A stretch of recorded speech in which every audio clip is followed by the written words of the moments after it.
નમસ્તે. હવે આપણે આજે લખાણ સંબંધી પ્રશ્નો જોશું. લખાણ સંબંધી પ્રશ્નો માં પહેલો 3.1 માં એવું કીધું છે Mg+2 Mg એનો પ્રામાણિક રિડક્શન પોટેન્શિયલ કઈ રીતે નક્કી કરી શકાય એ આપણે કીધું છે. તો આપણે કીધું કે કોઈ પણ અર્ધકોષનો પોટેન્શિયલ અન્ય અર્ધકોષ સાથે જોડીને નક્કી કરી શકાય. એમાં આપણે સંગત ધ્રુવ તરીકે કેને લેતા હતા? હાઇડ્રોજન.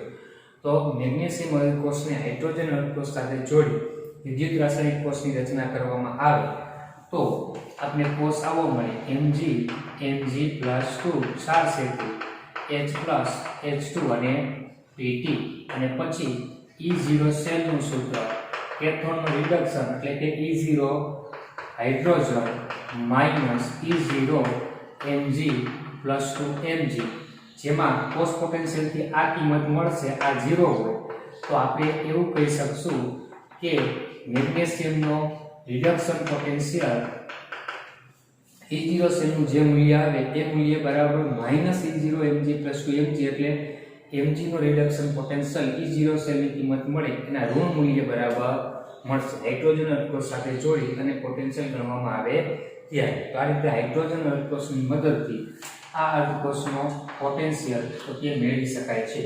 બીજું કીધું છે તમને ઝીંકના પાત્રમાં કોપર સલ્ફેટનું દ્રાવણ ભરી શકાય. ઝીંકનું શું લેવાનું છે? પાત્ર. એમાં કોપર સલ્ફેટનું દ્રાવણ ભરી શકાય. તો તમને મેં પોઈન્ટ લખાવેલો હતો EMF શ્રેણી વખતે કે શું કીધું હતું કે કોઈ પણ પાત્ર હોય અથવા કોઈ પણ સળિયું, એવું લખાયું હતું કે સળિયાને કોઈ પણ ધાતુ આયનના દ્રાવણમાં રાખવામાં આવે તો પ્રક્રિયા ક્યારે થાય ત્યારે ન થાય. આપણે આવું લખ્યું હતું કે સળિયો હોય એનો રિડક્શન પોટેન્શિયલ છે એ કેવો હોવો જોઈએ?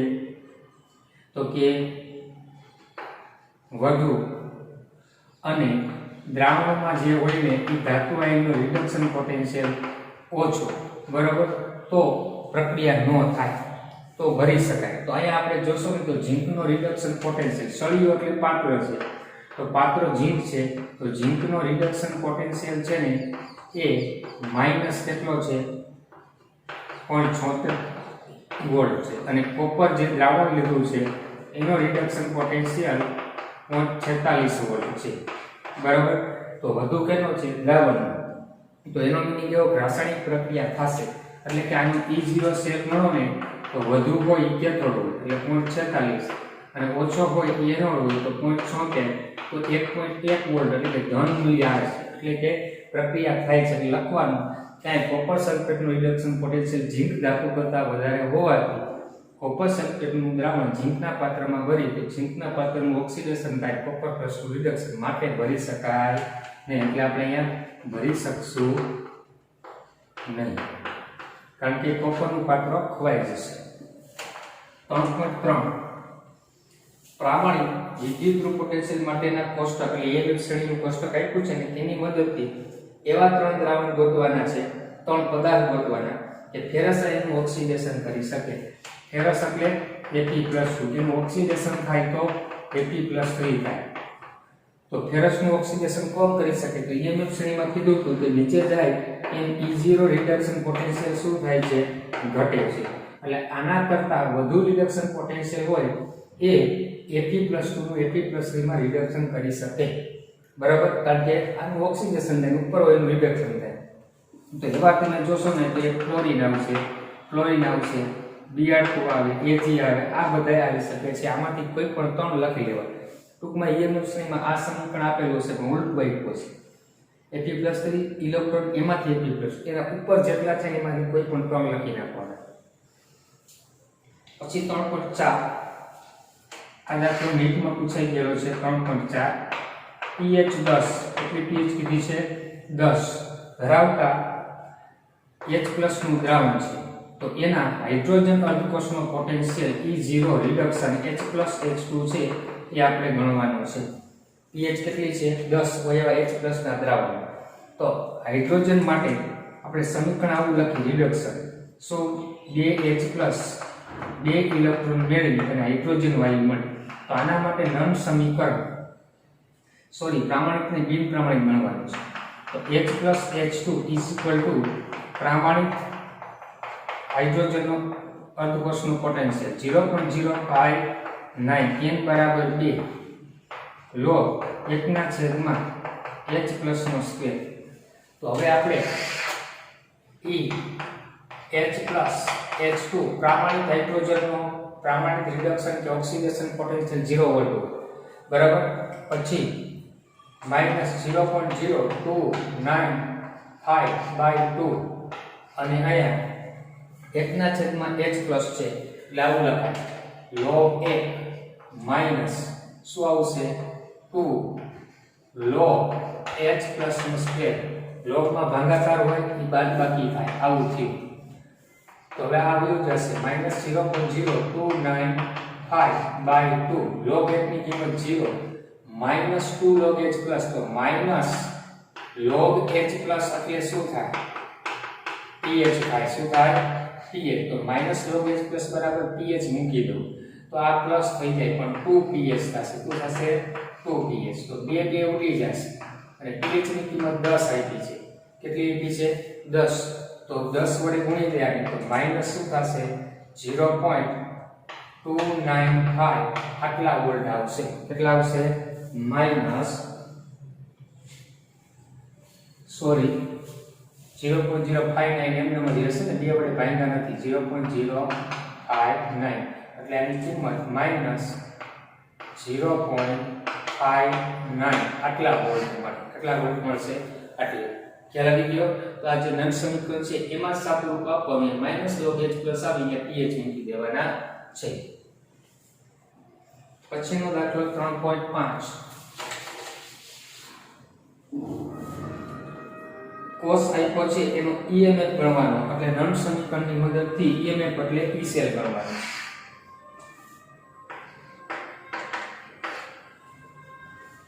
નિકલ અને 2Ag નિકલ 2Ag સાંદ્રતા 0.002 મોલર એમાંથી નિકલ પ્લસ 2 મળે છે 0.16 અથવા 0.160 અને 2 મોલ Ag. અને આ કોષ છે એનો પ્રામાણિક પોટેન્શિયલ 1.05 આપી દીધું.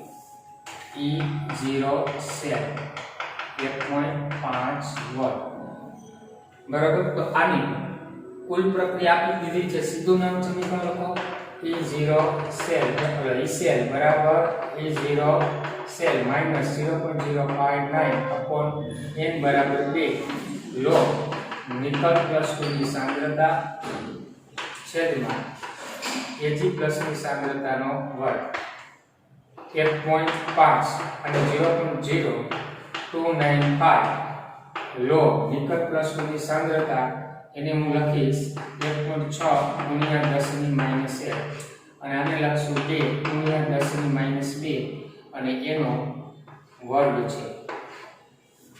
તો 1.5 માઈનસ 0.0295 log આ 0.8 આવે પણ 0.8 ની જગ્યાએ 8.0 લખું 10 ની માઈનસ એટલે 10 ની માઈનસ 2 છેદમાં માઈનસ 4 એટલે છેદમાં માઈનસ 2 વધે તો 10 માં 10 ની પ્લસ 2 ઘાત વધશે.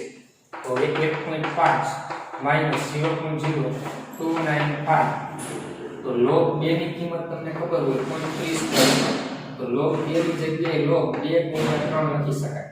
તો આને ગુણ્યા 3 કરી નાખો એટલે 9 0 આટલી કિંમત log 8 ની આવે એટલે સીધી 0.930 લખો અને આની કિંમત log ની 2 આવશે. તો 1.5 માઈનસ 0.0295 અને 2.930 આ બેનો ગુણાકાર કરી નાખી 1.5 માઈનસ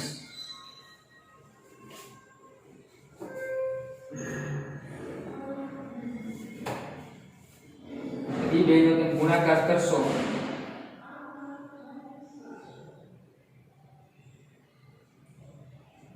એટલે 0.1358 આવશે. 0.1358 બરાબર. અને એ બાદ કરો એટલે E સેલ બરાબર 1.5 માંથી 1.50 માંથી એટલે 50 માંથી 13 બાદ કરશો એટલે 37 1.36 42 વોલ્ટ જેવો આવશે 1.36 ની આસપાસ કંઈક જવાબ આવશે 1.05 છે ઈ સેલની કિંમત 1.05 ઈ 0 સેલ 1.05 વોલ્ટ છે તો 1.05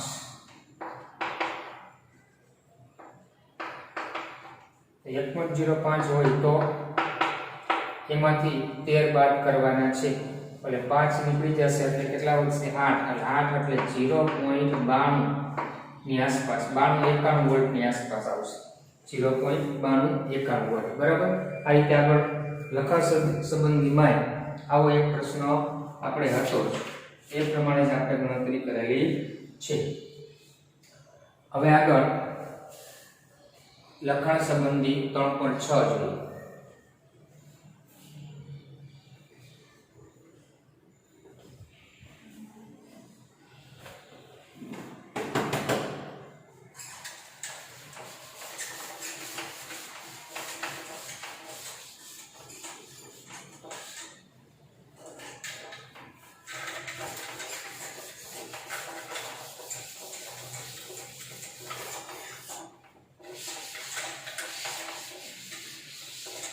રકમ વાંચો જોઈએ લખાણ સંબંધી 3.6 કોષ પ્રક્રિયા આપી છે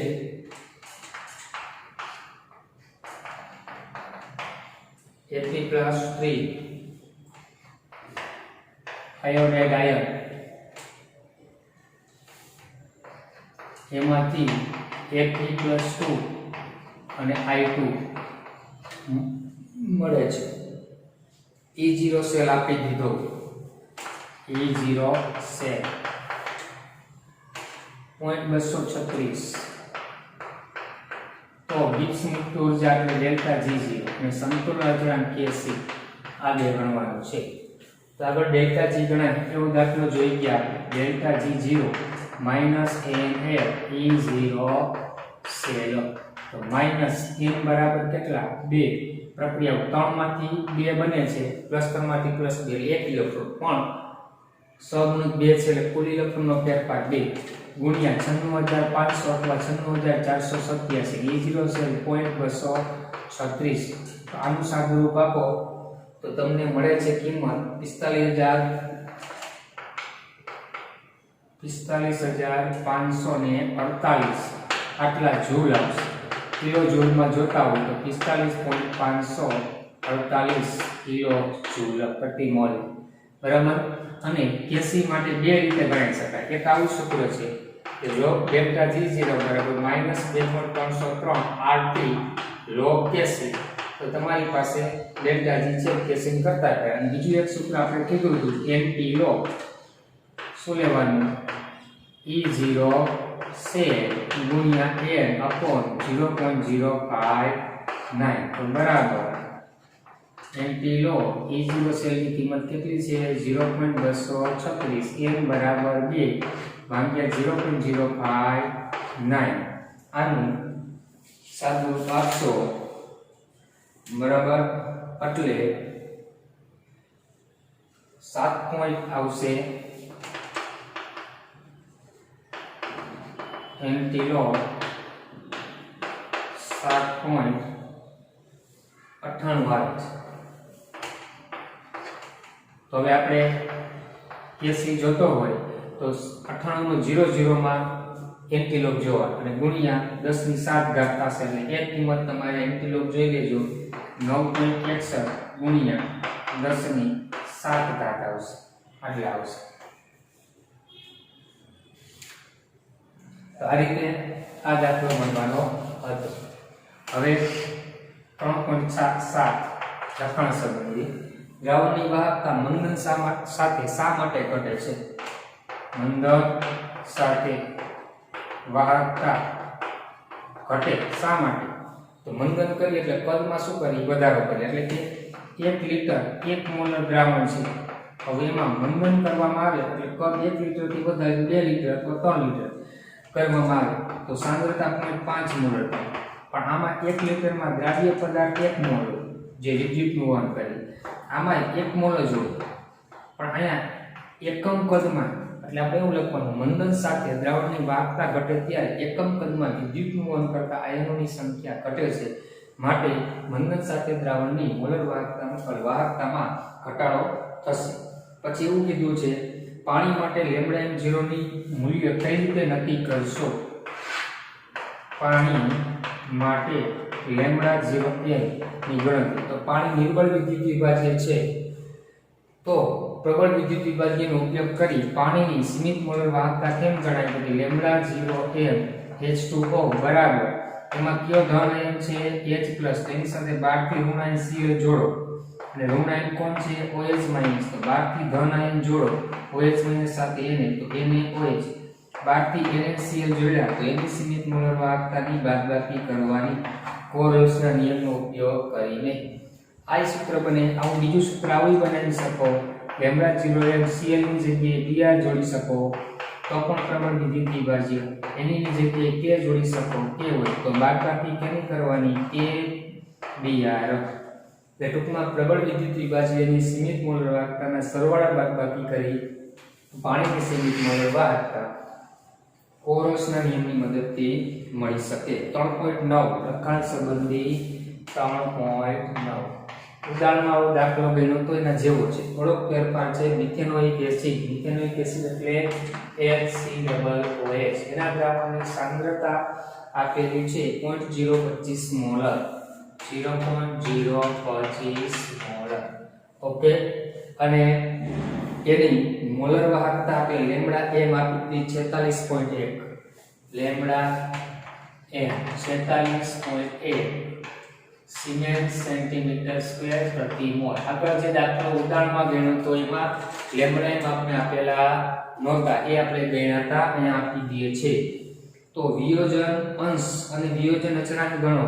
વિયોજન અંશ એટલે અચળાંક એટલે k અને વિયોજન અંશ એટલે આલ્ફા.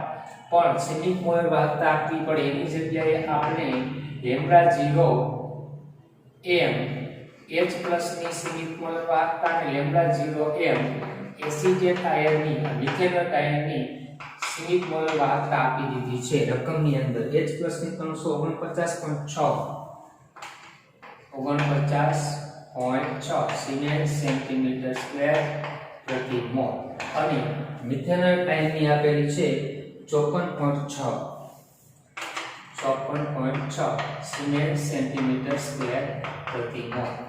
તો આપણે આ ગણવાનું સૂત્ર હતું શું? લેમ્બડા m ઉપર લેમ્બડા m 0. તો લેમ્બડા m આપ્યા પણ લેમ્બડા m 0 નથી આપ્યા, એની જગ્યાએ આ બે આપ્યા છે.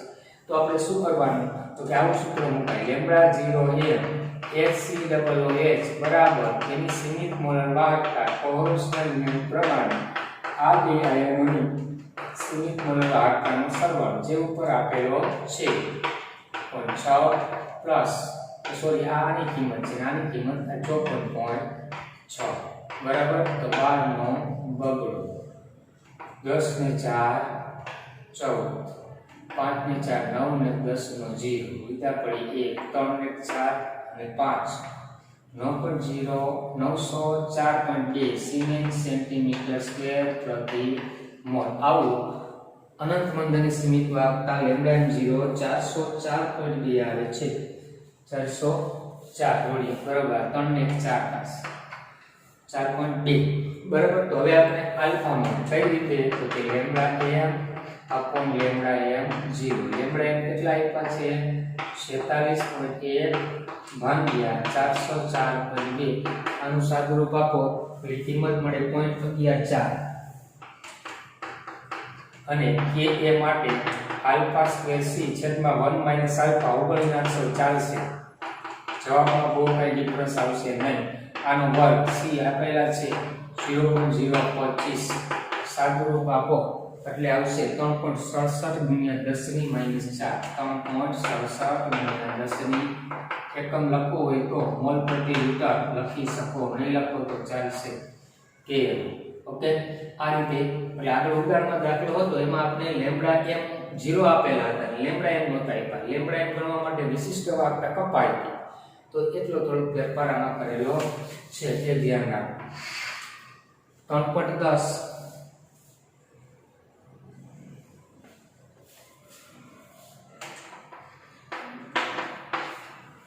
એની અંદર 0.5 એમ્પીયર વિદ્યુત પ્રવાહ ધાત્વિક તારમાંથી 2 કલાક માટે પસાર કરવામાં આવે તો કેટલા ઇલેક્ટ્રોન પસાર થશે?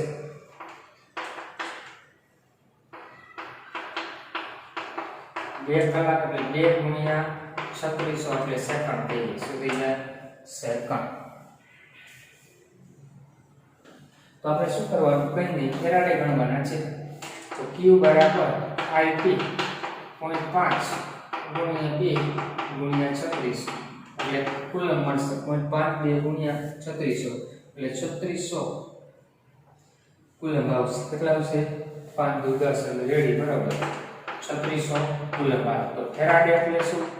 તો Q ભાગ્યા 96500 એટલે 96487. તો Q છે 3600 ભાગ્યા 96500. તો આ ફેરાડે આપણે મળે છે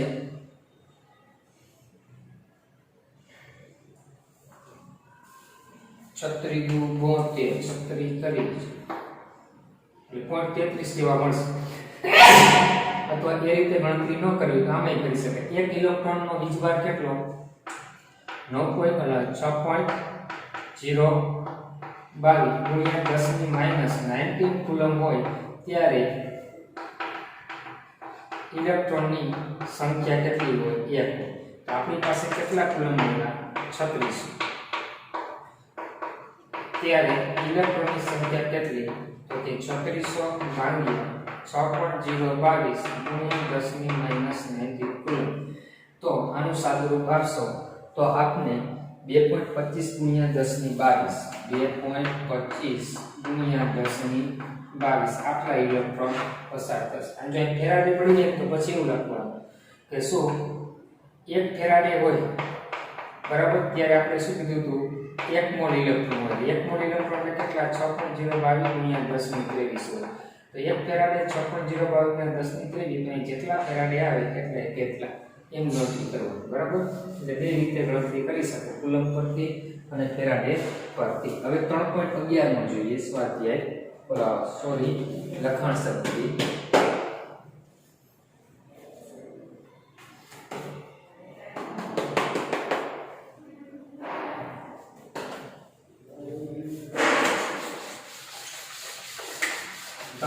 ની રકમ વાંચજો. લખાણ સંબંધી 3.11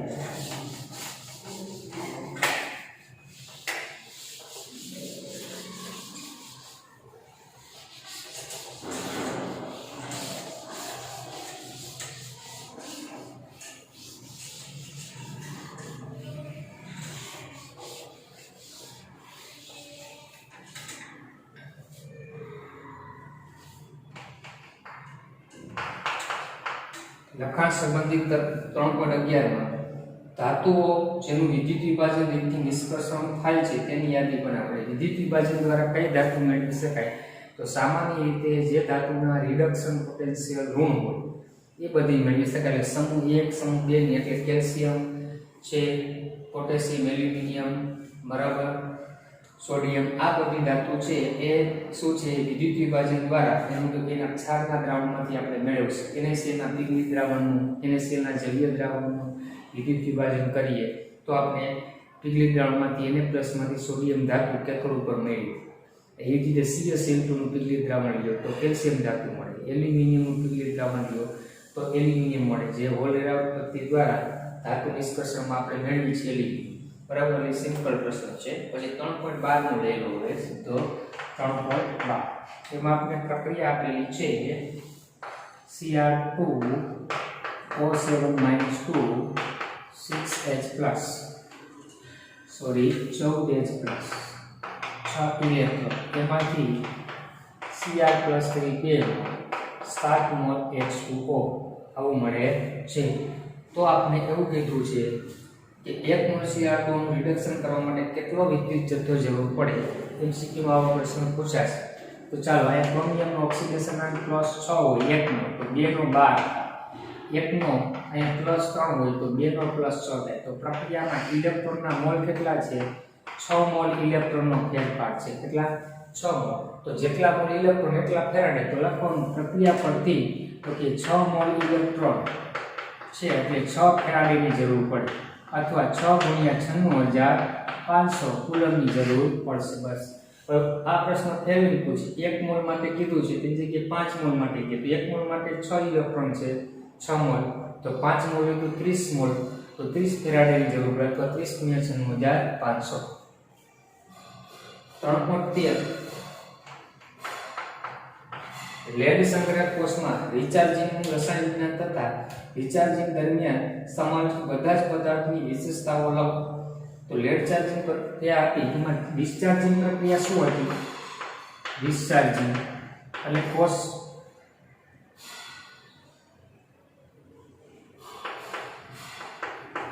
ડિસ્ચાર્જિંગ પ્રક્રિયા શું હતી? તો કે એનોડ પીબી હતો, કેથોડ PbO2 હતો, બરાબર, અને H2SO4 નું દ્રાવણ ઉમેરતા હતા.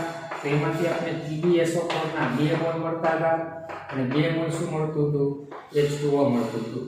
આ ડિસ્ચાર્જ. તો ચાર્જિંગ દરમિયાન પ્રક્રિયા ઉલટી થઈ જાય ચાર્જિંગમાં. તો ચાર્જિંગમાં શું થાય કે 2 મોલ PbSO4 હોય અને 2 મોલ H2O હોય, એમાંથી પાછું Pb અને PbO2 અને 2 મોલ H2SO4 મળે. એટલે કે ચાર્જિંગ પ્રક્રિયા દરમિયાન વપરાયેલો Pb અને વપરાયેલા PbO2 પાછા મળે, અને પ્લસ H2SO4 પણ પાછા મળી શકે છે. બરાબર, એટલે PbSO4 માંથી Pb અને PbO2 પાછા મેળવી શકાશે. વર્તણ કોષમાં ઈંધણ તરીકે હાઇડ્રોજન સિવાયના બીજા કયા પદાર્થ લઈ શકાય? તો હાઇડ્રોજન સિવાય મિથેન લઈ શકાય, મિથેનોલ લઈ શકાય, કાર્બન મોનોક્સાઇડ પણ લઈ શકાય છે. બરાબર, એ ટેક્સ્ટબુકમાં બેઠું છે એટલે 3.14 આપણે જોતા નથી. 3.15 જોઈએ. હવે લોખંડનું ક્ષારણ કેવી રીતે થાય છે અને વિદ્યુત રાસાયણિક કોષની ગોઠવણી સમજાવો. તો લોખંડના ક્ષારણની અંદર આપણે શું કીધું હતું? લોખંડનું ક્ષારણ કે લોખંડનો કોઈ ટુકડો હોય તો એ ટુકડામાં વળાંકવાળા ભાગ હોય, એ ભાગમાં ઘટક કણોની ગોઠવણી અનિયમિત હોય, તો એ ભાગ એનોડ તરીકે વર્તે ત્યારે ત્યાં રહેલા લોખંડના પરમાણુ Fe માંથી Fe+2 માં ઓક્સિડેશન પામે છે, અને ત્યાંથી મુક્ત થતા ઇલેક્ટ્રોન સળિયા મારફતે જ્યાં વાતાવરણમાં શું હોય? ભેજ હોય અથવા હવા હોય ત્યાં પહોંચે, અને એ ભાગ કેથોડ તરીકે વર્તે, અને ત્યાં H+ ની હાજરીમાં કેનું તો O2 નું શું થશે? તો કે રિડક્શન થાય છે. H+ ક્યાંથી મળે? તો આપણે એવું કીધું કે H2 અને CO2 વાતાવરણમાં હોય એમાંથી H2CO3 મળે છે, એના વિયોજનથી આપણે H+ પ્રાપ્ત થાય છે. તો એ કેથોડ ઉપર પ્રક્રિયા કેમ લખવાની હતી? તો કેથોડ ઉપર આપણે પ્રક્રિયા તો કે ઓક્સિજન વાયુ છે કે H+ ની હાજરીમાં તો કે ઇલેક્ટ્રોન મેળવશે, તો 0 માંથી -2, અને જે H+ સાથે જોડાય અને આપણે શું બનાવશે? તો કે H2O આપે છે. શું આપે છે? H2O 1 મોલ આપશે. આ રીતે આ પ્રક્રિયા લખવાની છે, એની વિદ્યુત રાસાયણિક એ ધ્યાનમાં રાખો.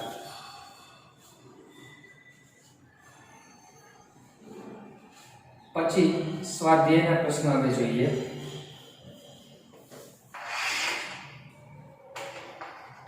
સ્વાધ્યાય. તો સ્વાધ્યાયનો 3.1. ચાલો, શું પ્રશ્ન છે? સ્વાધ્યાય 3.1.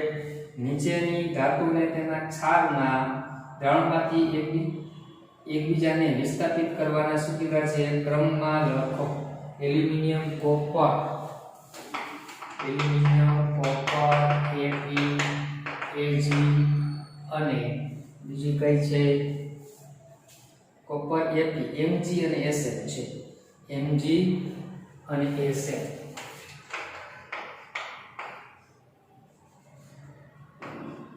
અને Zn, સોરી, ઝીંક.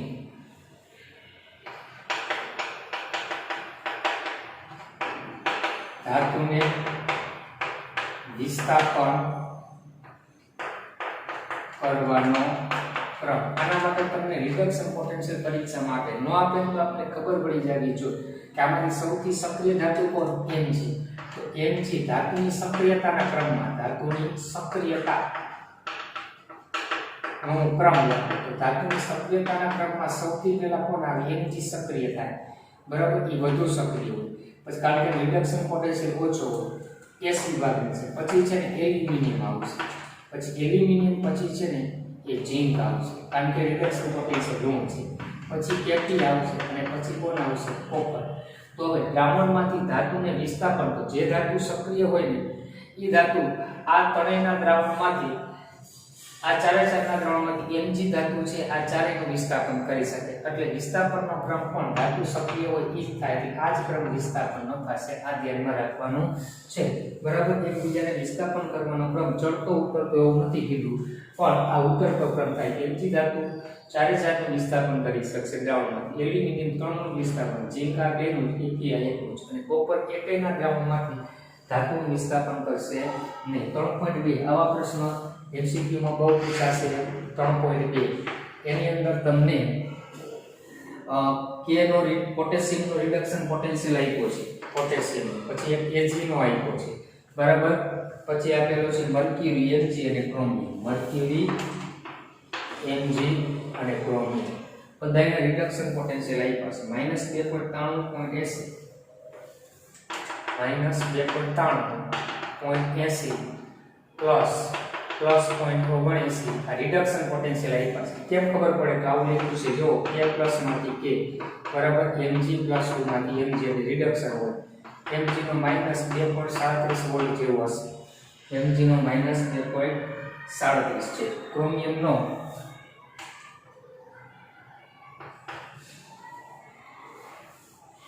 ક્રોમિયમ નો 0.74 માઈનસ. બરાબર. તો આપણે એવો પ્રશ્ન કર્યો છે કે આ ધાતુને તેની રિડક્શન કરતાની પ્રબળતાના ક્રમમાં ગોઠવો. તો આપણે આવું લખાવેલું હતું E0 રિડક્શન પોટેન્શિયલ ચલે છે 1 રિડક્શન કરતા. યાદ હોય તો આપણે હું પહેલા E0 રિડક્શનના મૂલ્યનો ક્રમ લખી નાખું. સૌથી વધારે E0 રિડક્શન કેનું છે? Ag એનું વધુ છે. પછી Hg છે. પછી કેનું છે? ક્રોમિયમ છે. પછી કેવું આવશે? મેગ્નેશિયમ. સૌથી ઓછું પોટેશિયમ. તો રિડક્શન પોટેન્શિયલ વધુ હોય એનો રિડક્શન કરતા ગુણધર્મ ઓછો હોય. તો રિડક્શન કરતા ગુણનો ક્રમ આપણે લેવા જશું તો સૌથી આપણે ચડતો કે ઉતરતો એ પ્રમાણે ક્રમ લખવાનો. શું કીધું છે? તો કે પ્રબળતાના ચડતા ક્રમમાં ગોઠવો. તો સૌથી ઓછો કેનો છે? Ag. તો Ag કરતા વધારે Hg માં હોય, એના કરતા ક્રોમિયમ, એના કરતા Mg અને એના કરતા પોટેશિયમ. આ રીતે લખવાનું છે.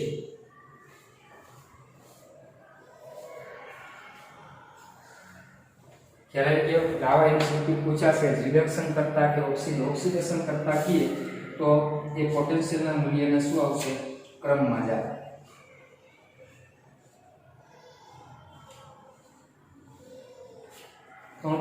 જો સ્વાધ્યાય 3.3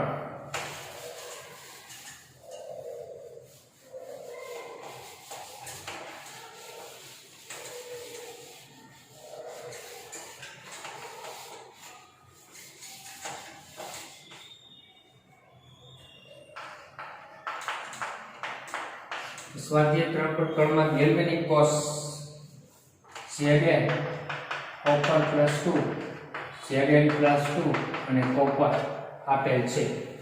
તો થતી હોય તેવી આકૃતિ દોરો. તો આ આકૃતિમાં કઈ રીતે દોરવાની? એક પાત્ર એનોડનું, એક પાત્ર કેથોડનું. એનોડમાં કેવું દ્રાવણ લેવાનું?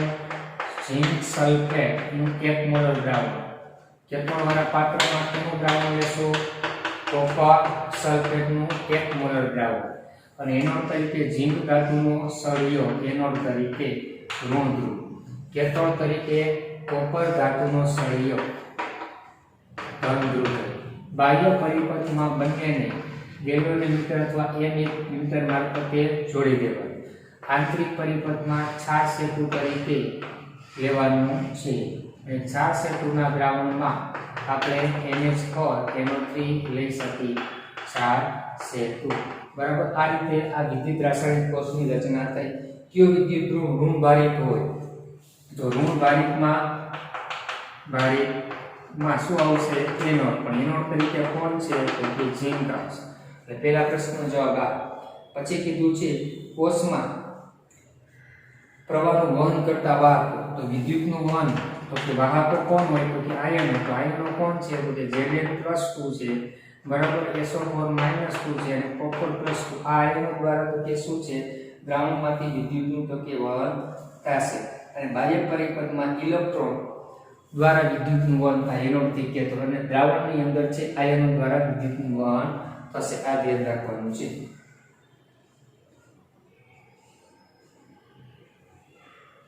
સોરી અહીંયા રેડિયલ કોર્સમાં Ag લીધું છે 2Ag પ્લસ છે તો અહીંયા શું આવશે 2 મોલ Ag તો અહીંયા Ag પ્લસ નું દ્રાવણ આવશે એટલે સિલ્વર નાઇટ્રેટ નું દ્રાવણ લઈ લો તો અહીંયા છે ને એમોનિયમ ક્લોરાઇડ લે કારણ કે એ લઈ શકાય નહીં બરાબર આ રીતે તો Zn કોપર પ્લસ નું જગ્યાએ Ag પ્લસ આવશે એટલે બાહ્ય પરિપથમાં એનોડથી કેથોડ તરફ શું છે ઇલેક્ટ્રોન દ્વારા વિદ્યુતનું વહન થાય પછી દરેક વિદ્યુત ધ્રુવ પર વ્યક્તિગત પ્રક્રિયાઓ લખો તો એનોડ ઉપર ઓક્સિડેશન થાય તો ઝિંકમાંથી શું બને ઝિંક +2 અને 2 ઇલેક્ટ્રોન મુક્ત થાય તો કેથોડ ઉપર Ag પ્લસ 1 ઇલેક્ટ્રોન મેળવે તો Ag બને પણ અહીંયા કેટલા ઇલેક્ટ્રોન ગુમાવતા હોય ઝિંક 2 એટલે 2 ઇલેક્ટ્રોન મેળવશે તો 2 મોલ Ag મળશે બરાબર તો આ રીતે એને કીધેલા પ્રશ્નો હતા એના જવાબ આપવાના હતા તો આ રીતે આ સાવ સિમ્પલ પ્રશ્ન પૂછેલો છે આકૃતિ દોરવાય તો દ્રાવણ ટૂંકમાં ખબર ન પડે તો Ag નું દ્રાવણ અહીંયા કે Zn નું 1 મોલર દ્રાવણ લેવાનું આ રીતે વિદ્યુત રાસાયણિક કોષની રચના કરી શકાય પછી સ્વાધ્યાયનું 3.4 જે આપણે આવતા લેક્ચરમાં જોઈશું